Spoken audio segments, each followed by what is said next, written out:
Assalamualaikum warahmatullahi wabarakatuh. Bertemu lagi dengan Ibu Dewi. Apa kabar anak-anak Ibu? Semoga anak-anak Ibu selalu dalam keadaan sehat dan juga lindungan Allah Subhanahu wa taala. Baik, pada kesempatan kali ini Ibu akan memaparkan materi mengenai membiasakan akhlak terpuji, yaitu husnuzan, tawadhu, tasamuh, dan ta'awun. Bagaimana? Apakah kalian sudah siap untuk belajar bersama Ibu? Dalam membiasakan akhlak terpuji seperti husnuzan, tawadhu, tasamuh, dan ta'awun itu bertujuan untuk menjadi pribadi yang lebih baik lagi dan mendapatkan keberkahan dari Allah Subhanahu wa taala. Jadi pada poin yang pertama, Ibu akan menerangkan mengenai husnuzon. Oke, husnuzon pengertian secara istilah, husnu itu artinya baik, sedangkan zan itu artinya dugaan. Nah, husnuzon menurut istilah memiliki makna yaitu adanya pemikiran yang positif terhadap manusia lain. Oke, perhatikan dalil Al-Quran surah Al-Hujurat ayat ke-12 yang artinya, hai orang-orang yang beriman, jauhilah kebanyakan dari prasangka, sesungguhnya sebagian prasangka itu adalah dosa. Jadi di dalam Al-Quran juga sudah dijelasi ya bahwa setiap manusia itu harus memiliki prasangka baik terhadap orang lain. Karena dengan kita memiliki prasangka baik kepada orang lain, hidup kita pun akan menjadi lebih tenang. Kemudian ada beberapa hukum husnuzon. Yang pertama itu wajib.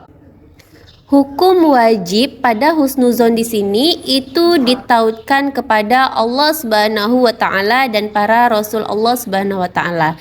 Jadi kita harus yakin bahwa Allah itu Maha Pengasih, juga lagi Maha Penyayang, dan juga Allah Maha memelihara semua makhluknya, terutama manusia yang ada di muka bumi. Kedua, mandub. Apa itu mandub? Mandub adalah sunnah. Hukum husnuzon menjadi sunnah di sini yaitu ditautkan kepada saudara-saudara seiman. Kemudian hukum yang ketiga itu jaiz atau mubah. Di sini ditautkan kepada sesama manusia pada umumnya, karena pada dasarnya semua manusia itu merasa saling membutuhkan dan mempunyai kebaikan. Kemudian kita masuk ke dalam contoh husnuzon kepada sesama manusia.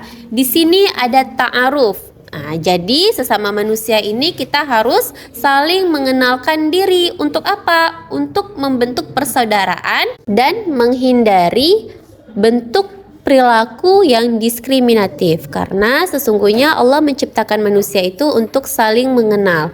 Sebagaimana yang disebutkan di dalam Al-Quran surah ke-49 yaitu Al-Hujurat ayat ke-13 yang artinya, hai manusia, sesungguhnya kami menciptakan kamu dari seorang laki-laki dan seorang perempuan dan menjadikan kamu berbangsa-bangsa dan bersuku-suku supaya kamu saling kenal mengenal. Sesungguhnya orang yang paling mulia di antara kamu di sisi Allah ialah orang yang paling takwa di antara kamu.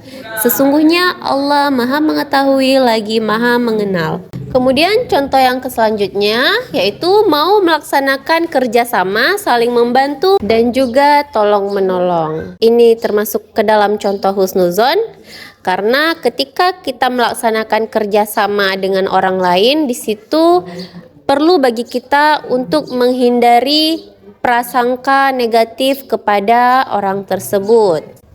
Kemudian poin yang kedua yaitu tawadhu. Pengertian tawadu secara bahasa yaitu rendah hati, dan secara istilah tawadu ialah sikap dan perbuatan manusia yang menunjukkan adanya kerendahan hati dan tidak sombong dan juga tidak tinggi hati. Kemudian perlu kita ketahui bersama sikap tawadu pada diri seseorang itu dapat dilihat dari perilakunya sehari-hari. Contohnya seperti menghormati orang yang lebih tua atau orang yang lebih pandai daripada dirinya. Kemudian sayang kepada yang lebih muda atau lebih rendah kedudukannya.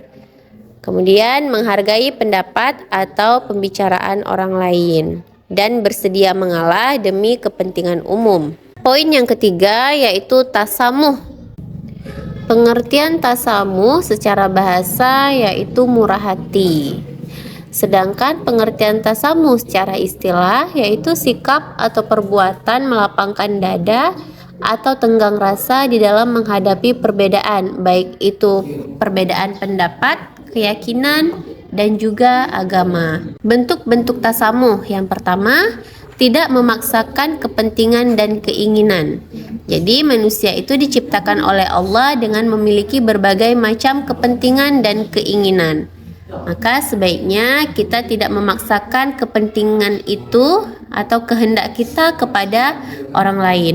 Kemudian bentuk tasamuh yang kedua yaitu menghormati dan menghargai perbedaan. Selanjutnya poin yang keempat yaitu ta'awun. Nah, pengertian ta'awun secara bahasa yaitu saling membantu atau saling menolong. Dan pengertian ta'awun secara istilah yaitu sikap atau perilaku manusia dalam membantu orang lain. Bentuk atau contoh ta'awun. Yang pertama, meringankan beban hidup orang lain. Yang kedua, menutupi aib orang lain. Jadi ketika kita mengetahui aib teman kita, ada baiknya kita bersifat ta'awun, yaitu menutup aibnya dan tidak menyebar aib teman kepada orang lain. Kemudian yang ketiga, memberi bantuan kepada seseorang.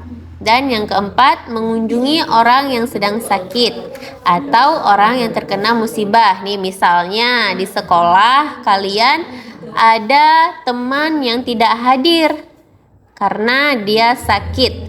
Maka boleh bagi kita untuk bersikap ta'awun, kita kunjungi dia ke rumahnya, atau kalau dia di rumah sakit maka kita berkunjung ke rumah sakit. Atau juga ketika teman kalian kena musibah nih, musibah misalnya kebakaran. Nah, itu boleh dari teman-teman mengumpulkan dana bantuan dan mengunjungi si teman yang terkena musibah. Kemudian upaya membiasakan bersikap ta'awun. Yang pertama, kita harus menyadari bahwa setiap manusia itu mempunyai kelebihan dan kekurangan. Dengan begitu, kita akan dapat membiasakan untuk bersikap ta'awun kepada orang lain. Jadi, kesimpulan pembelajaran kita hari ini, kita sebagai manusia upayakanlah untuk memiliki sifat husnuzon, tawadu, tasamuh, dan ta'awun. Kenapa? Agar kita dapat membantu diri kita agar menjadi lebih sabar, lebih toleran kepada orang lain, dan lebih bijaksana dalam menghadapi berbagai situasi dan masalah. Maka oleh sebab itu kita perlu membiasakan sifat husnuzon, tawadu, tasamuh, dan ta'awun di diri kita. Alhamdulillah, sekian materi hari ini. Semoga apa yang telah Ibu paparkan barusan dapat membawa manfaat bagi kita semua. Sehingga ketika kita sudah memiliki akhlak terpuji itu di dalam diri kita, kehidupan kita dapat menjadi lebih baik lagi. Kita dapat menjadi lebih sabar, kita dapat menjadi lebih toleran dan lebih bijaksana dalam menghadapi berbagai situasi dan masalah. Oke, kita bertemu di lain waktu dengan materi yang lain pula. Ibu undur diri. Assalamualaikum warahmatullahi wabarakatuh.